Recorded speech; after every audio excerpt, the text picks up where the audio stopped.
Les bactéries, c'est la vie et le béton aussi. Pardon. Les bactéries sont partout. Chacun d'entre nous ici en abrite des centaines de milliards. Et oui, dans nos larmes, dans notre salive, sur notre peau, dans nos intestins.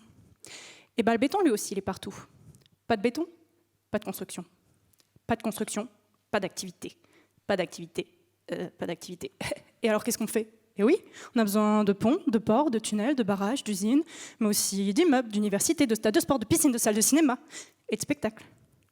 Mais le béton renferme un secret. Il est armé. Il contient des aciers qui ont une fâcheuse tendance à s'oxyder, à rouiller. Il est attaqué par une milice très agressive, la corrosion. Surtout les structures côtières à cause du sel contenu dans l'eau de mer. L'acier, c'est le réseau d'artères du béton. Il est constitué d'atomes de fer composés d'un noyau autour duquel gravitent des électrons. Et quand la corrosion attaque, l'empire contre-attaque. Ouais, ça sonnait bien dans ma tête.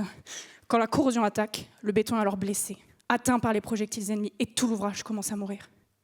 Pourquoi? Parce que l'acier fait une hémorragie d'électrons, et il se dissout petit à petit.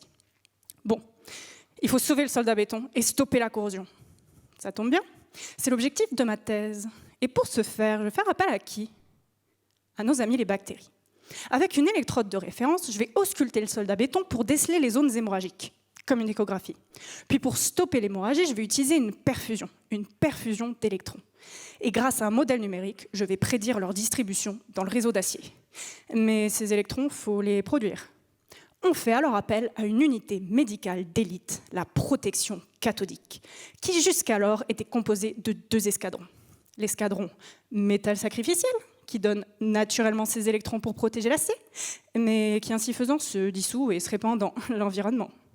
Le second escadron, l'escadron générateur de courant, lui est connecté en permanence au réseau électrique. Mais un court-circuit, c'est cuit.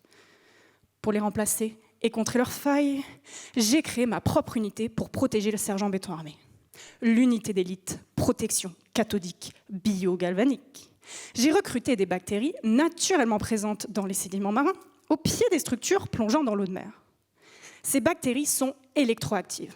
Elles produisent spontanément des électrons en se nourrissant de la matière organique morte qui tombe au fond des mers. Je viens collecter ces électrons grâce à une électrode et je mets directement la structure en béton sous perfusion grâce à un câble électrique connecté aux aciers. Ce procédé innovant est durable et écologique.